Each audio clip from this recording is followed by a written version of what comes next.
Les habitants de la baie du Mont-Saint-Michel continuent à véhiculer le mystère d'une forêt engloutie qui aurait existé au 8e siècle. Cette croyance populaire, profondément ancrée dans les esprits, fait partie de l'imaginaire régional, comme la ville d'Is ou l'Atlantide.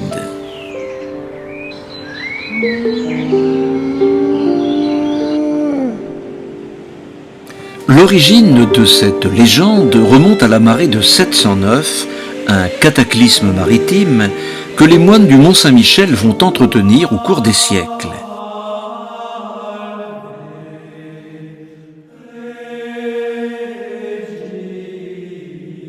L'abbé Manet, au XIXe siècle, va populariser cette légende pour marquer le passage du culte druidique au culte chrétien dans la baie du Mont-Saint-Michel.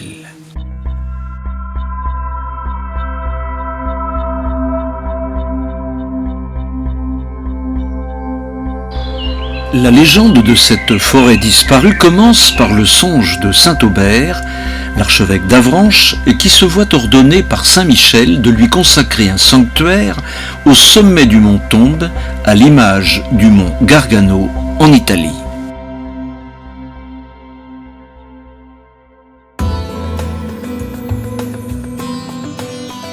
Pour forcer l'archevêque à lui obéir, saint Michel lui inflige une entaille profonde sur le crâne, dont on a retrouvé la relique à la basilique d'Avranches. Saint Aubert, pour consacrer l'oratoire du Mont, doit envoyer des moines en Italie sur les traces de saint Michel. Henri Fermin nous parle de cette aventure monastique. Il envoie des moines pour aller récupérer les reliques de Saint-Michel en Italie, sur un mont qui se trouve dans les Pouilles. Et donc ils reviennent à peu près un an après et ils s'aperçoivent du grand changement qui a pu s'opérer. C'est-à-dire que la mer a envahi toute la forêt et entouré le mont Saint-Michel. On est basé sur des récits anciens. Le récit le plus ancien, justement, parlant de cette forêt, date de 876. Et donc, certains auteurs ont imaginé qu'il y avait une forêt. Donc, cette forêt existait et il était possible, probablement, d'après certains auteurs, d'aller de Dinard ou de Saint-Malo à Jersey à pied à travers la forêt. D'ailleurs, il existait très certainement des voies romaines qui menaient à Jersey et qui traversaient cette forêt qu'ils ont appelée plus tard forêt de Sissi. Tout au long des siècles, les moines vont entretenir le mythe de la submersion et de la disparition forestière. L'abbé Manet ira même jusqu'à produire une fausse carte des lieux. Il y a tout de même aujourd'hui un doute sur la catastrophe maritime de l'an 709. Jean-Jacques Chartier. Alors c'est même l'existence du raz-de-marée qui est problématique. Est-ce qu'il a vraiment eu lieu ? Pour tous les scientifiques actuels, la montée de l'eau est un phénomène qui s'est déroulé sur plusieurs centaines d'années, voire, si on remonte plus loin, des milliers d'années. Le raz-de-marée est peut-être seulement, de 709, peut-être seulement hypothétique. Donc l'abbé Manet a un petit peu gonflé le mythe, comme on dit. Oui, d'une certaine mesure, l'a presque créé. La mer n'a cessé de monter. Entre Saint-Malo et Jersey, certainement qu'il y avait donc une forêt. Au XVIe siècle même, il est question de fermiers qui allaient faire paître leur bétail dans ces zones qui sont maintenant inondées. Mais au fait, pourquoi l'abbé Manet, qui a vécu au XIXe siècle, à l'époque où les scientifiques ont des explications sur les événements anciens, pourquoi a-t-il donc entretenu cette mystification sur le raz-de-marée de 709 et la disparition de cette fameuse forêt ? Eh bien, c'était un religieux, bien entendu, et certainement qu'il a voulu abolir justement ces religions antiques, celtes, romaine, etc., en voulant faire croire que la catastrophe, justement, le raz-de-marée de 709, était une vengeance, c'était le doigt de Dieu, la vengeance de Dieu. Donc, pour justement qu'on ne parle plus de ces religions antiques, finalement. Si les religieux ont fait croire à ces forêts aux temps historiques, on identifie aujourd'hui dans les marais de Dole et dans la baie de Saint-Malo des traces de cette forêt oubliée. Ce sont surtout les cultivateurs qui exhument dans leurs champs et en bordure littorale des reliquats de vieux chênes qui auraient, dit-on, 6000 ans d'âge. David Julien, maire de l'Île-Mer. En 709, ça a commencé un peu là, même avant, puisque les premiers couérons étaient datés de 4 ou 5 000 ans, grosso modo. Donc, nous, en 709, j'ai envie de dire, quand la digue a été faite, les agriculteurs ont commencé à travailler un peu la terre. On s'est vite rendu compte qu'il y avait des gros bouts de bois très enterrés, et c'est les raz-de-marée vraiment des siècles précédents qui ont couché ces arbres et les ont fossilisés dans la terre. Et c'est un morceau de couéron donc, qui est assez lourd à lever, hein, qui fait une vingtaine de kilos sur un morceau qui fait une trentaine de centimètres de haut. C'est imbrûlable, c'est comme du béton, hein, de toute façon ça a tellement été fossilisé qu'on ne peut rien en faire. Même le travailler, c'est déjà hyper dur, faut déjà avoir des machines conséquentes. Dans les marais noirs où ils se trouvent, les visiteurs sont étonnés par la taille et la texture de ces vieux fossiles. Guy Massé, cultivateur au Mont-Dol, nous parle de ces arbres d'un autre âge. Alors on les trouve plutôt géographiquement au niveau de Dol de Bretagne, entre Dol de Bretagne, Roland-Drieux, l'Île-Mer et la Fresnaye dans la partie tourbeuse. Disons que la profondeur, je vous l'ai dit, c'est souvent 25-30 cm. Mais par contre, quand on a l'occasion de remettre à jour ou de creuser les cours d'eau, on en retrouve des fois à une autre profondeur. On en retrouve à 1 mètre et 1,50 m. Alors, monsieur Guy Massé, vous qui êtes du secteur des Monts-Dol, est-ce que la forêt de Sissy a existé pour vous? Pour moi, il est difficile de trouver les témoins qui vont m'affirmer que cette forêt a bien existé, mais concrètement, sur 25% de la surface de l'exploitation, on trouve des vestiges d'arbres qui, à titre personnel, on a voulu dater pour savoir de quelle année ils datent. Ils datent à peu près de 5000 ans.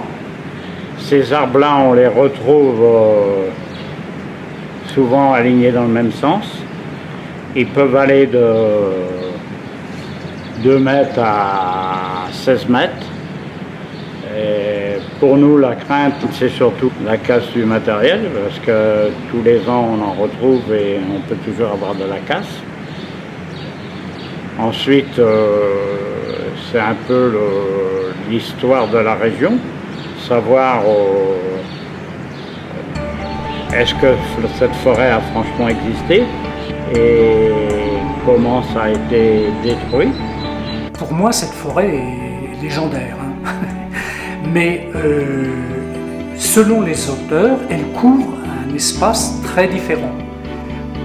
Les premiers qui parlent de forêt et qui ne l'ont pas encore nommée forêt de Sissy, puisque dans un premier temps, c'est la forêt qui est comprise entre Avranches et le Couesnon. Plus tard, d'autres vont parler de la forêt de Coquelune, puis la forêt de Sissy. Donc, ça s'étale sur plusieurs siècles avec des auteurs différents, pour l'essentiel des moines du Mont-Saint-Michel. On va arriver à une forêt qui recouvre pratiquement l'ensemble de la baie du Mont-Saint-Michel. Certains auteurs placent Jersey dans cette forêt. Alors évidemment Chauzet qui est plus proche de nous. L'étendue de cette forêt a aussi gagné au fil des siècles la bordure littorale de la baie de Saint-Malo, avant que la mer n'envahisse les lieux et ne modifie le paysage côtier. Henri Fermin nous apporte son éclairage. Alors avant l'arrivée de la mer, certainement qu'il y avait une forêt, comme on a dit, Elle s'étendait du Cap Fréhel, probablement même plus loin, jusqu'au Mont-Saint-Michel. Et donc il reste encore des traces, si on peut dire. Ici, donc, il y avait deux bras de la Rance. La Rance était beaucoup plus étroite. Elle se jetait dans la mer, mais beaucoup plus loin. Un bras s'étendait devant la cité de Saint-Malo, l'autre devant Dinard. La remontée de la mer s'est faite par époque, si on peut dire. D'ailleurs, les toponymes l'indiquent bien. On a les Herbiers. Les Herbiers, c'est un rocher qui se trouve pas loin de Saint-Malo. Ça veut bien dire qu'il y avait de l'herbe. Ces ambres aussi étaient accessibles à pied. Des rochers près de ces ambres s'appellent les cheminées, parce qu'il y avait des maisons. Il y a les planches. Alors ça, les planches, c'est encore plus intéressant parce qu'on peut dire que au fur et à mesure que la mer montait, il fallait accéder soit à ces ambres ou soit sur les autres rochers, et on se servait de planches comme de ponts, si on veut. Les couérons sont aussi visibles de ce côté-ci de Dinard. Mais en trouve-t-on encore beaucoup, monsieur Fernin? On en trouvait beaucoup. Les écrits anciens indiquent qu'à chaque marée, à chaque grande marée, le sable recouvrait l'ancienne forêt et on retrouvait les couérons. Ici, on est devant la plage de l'Écluse. Dans les journaux de l'époque, 1875 environ, il est signalé qu'effectivement, on retrouve encore des couérons. En 1929, il y a eu des inondations en 1929.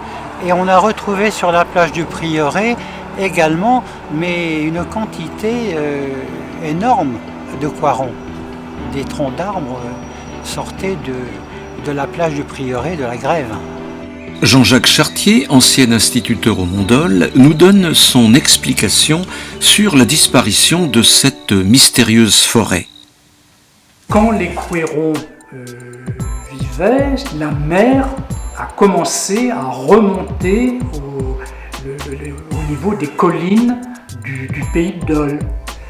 Et donc, tantôt la mer baigne les collines, et tantôt la mer recule, laissant le temps à la végétation de reconquérir le territoire.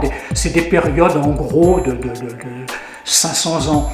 Et donc, dans les périodes où la mer se retire, la végétation pousse, les arbres poussent, et quand la mer revient, elle fait tomber ces forêts. C'est un phénomène qui va s'étaler sur pratiquement 4000 ans, depuis 6000 jusqu'au début de l'ère chrétienne. Et vous avez cette oscillation du niveau de la mer. Tantôt, elle va toucher l'ancienne falaise côtière, l'ancien rivage, tantôt elle recule. Et en laissant à chaque fois des matériaux, de la vase, des sables marins, des coquillages, etc.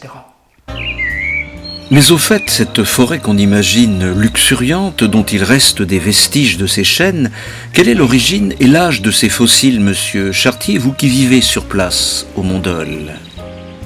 Alors, leur origine, c'est difficile à dire. Par contre, on peut les dater, puisque les moyens modernes le permettent. Et en général, ces couérons, quand ils sont analysés, donnent un âge entre 4000 et 5000 ans. Ces arbres datent donc de l'époque néolithique. Les gens qui peuplaient la butte de l'île-Mer sont contemporains des couérons, c'est-à-dire 6000 ans avant nos jours. Les moines du Mont-Saint-Michel, appuyés par l'abbé Manet au XIXe siècle, ont largement fait croire à l'existence d'un raz-de-marée qui a emporté en 709 la forêt de Sissi et par là même les pratiques païennes qui s'y déroulaient.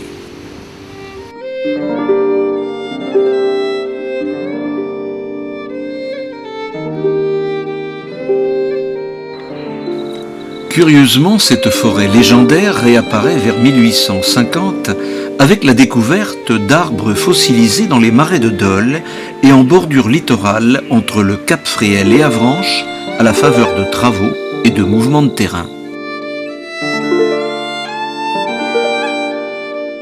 Ainsi, le mythe religieux qui marque le début de la christianisation au Mont-Saint-Michel s'efface devant la réalité archéologique qui nous apprend que le réchauffement climatique amorcé il y a 20 000 ans est à l'origine de la disparition de cette forêt.